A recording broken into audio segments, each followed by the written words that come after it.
Hi all, Rob here. Today I wanted to talk about picking out your first triathlon venue.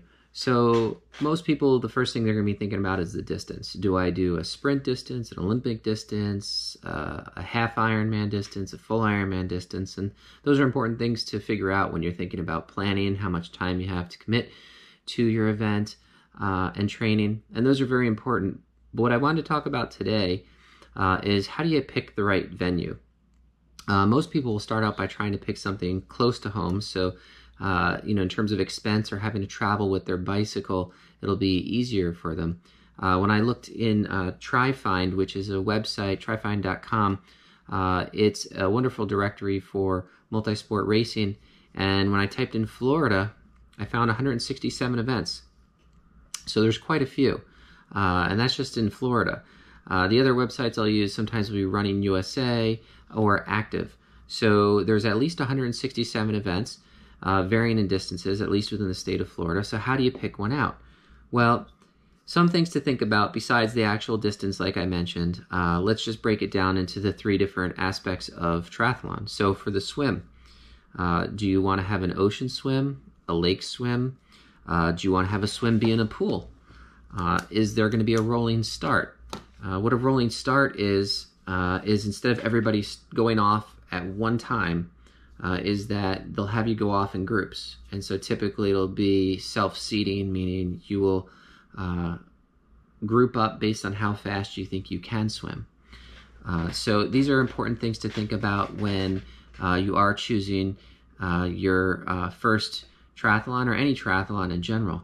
If you're maybe not the strongest of swimmers, maybe think about swimming in a lake or in a pool versus the ocean, which obviously will have currents and waves to have to deal with. In terms of cycling and running, are the courses closed? Meaning, are they roped off and there's a lane designated for running and for cycling out on roadways? Or is it a venue which can actually completely close down all of the roads, meaning that there aren't any cars that are traveling during your event? Other things to think about too, these are not things that I thought of initially when I was planning my first few triathlons. I was thinking more of when can I get time off, how does it work with my family schedule, etc. And then trying to space them out so they're not all bunched up throughout, during the year, so that I have a few months in between my events. But things I've thought about and learned are, what is the situation when it comes to showers? Do they have showers at the venue? Are there restrooms, or are you only having porta potties?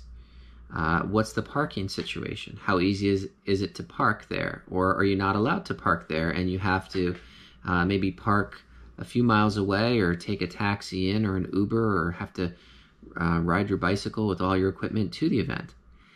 And then what are there in terms of resources for your family members or people that have come to support you?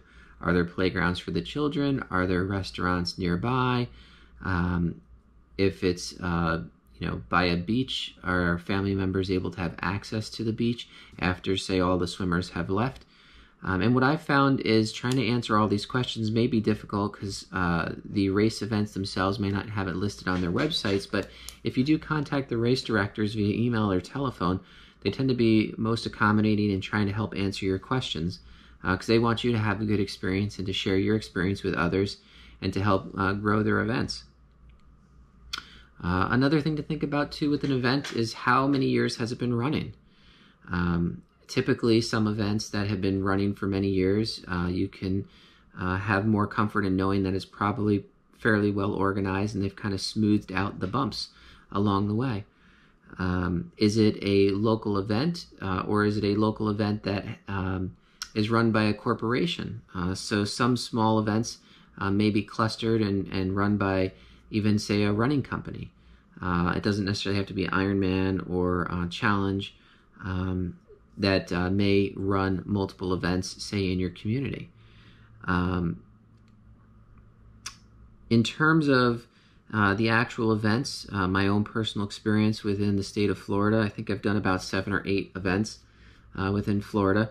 Some of the ones that I'll mention today that I really enjoyed participating in, one is Fort DeSoto. They have races, multiple races, I think about 4 or 5 a year in Fort DeSoto. For those that don't know where Fort DeSoto is, it's off of St. Pete Beach. It's a state park that has some historical military monuments there. The nice thing with the Fort DeSoto races is that they have showers, they have restrooms, they have playgrounds.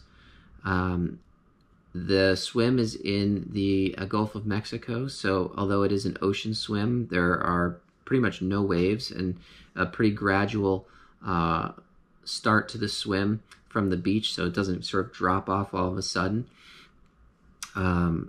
What I also like about the race is that they actually close the island down for the race so that there are going to be no cars on the road. So during your run and during your bicycle ride, it is extremely safe because there aren't any cars around. So if you are thinking of racing in Florida and you're thinking about being on the west coast of Florida, I highly recommend the Fort DeSoto races. They run starting, I think, late spring into the summer. I know they run them in June, July, August, and I think they run a couple also in May and June as well, or maybe even April, but they definitely run them over the summer, so the downside there is it will be warmer, but a fantastic venue. In terms of middle distance events, there are 2 Ironman branded 70.3 events. There's also the Challenge Daytona event, and there is Miami Man, as well as the Great Floridian. So there's multiple within the state of Florida half-distance events. I've participated in Miami Man and Challenge Daytona, and I was to compete in the Great Floridian this past year in Claremont. However, due to weather, it was canceled. I'll say from experience, the first 2 events I had done, Miami Man as well as Challenge Daytona, both were phenomenal events, well run. They have lots of booths and merchandise. Miami Man is the U.S. National 70.3 event. It's a multi-sport event festival, so it runs over multiple days. It is a very enjoyable and fun event. The swim is in a lake. Challenge Daytona, I've actually been an ambassador for the last 2 years, so I'm a little biased here, but it is a fantastic event. It's actually probably my favorite event I've been able to participate in. You get to do, this past year there was a Pro-Am, so you could do a portion of a sprint triathlon with professional triathletes. I did the bike portion of the sprint triathlon with Karen Linders, who's a professional triathlete out of Great Britain. I got to meet professional triathletes, Lucy Charles, Lionel Sanders, Andrew Starkowitz, Bob Babbitt was there. So it was a phenomenal event. Racing inside the Daytona Motor Speedway. There's a lake swim, which is actually inside the stadium. I can't speak highly enough about it. I'll be back there again this year, doing again the half distance and doing the Pro-Am event as well. Sprint events, there locally that I've participated in is Captain Hiram's is probably a standout event for me. It's in Sebastian, Florida, a very laid back event. They give you tie-dye shirts when you complete the race. Just very, very laid back. The triathlon itself is run by Captain Hiram's Resort, which is kind of like a Margaritaville on the Indian River, which it's towards the end of the year, but it's a great event, very laid back and fun. It's a sprint event.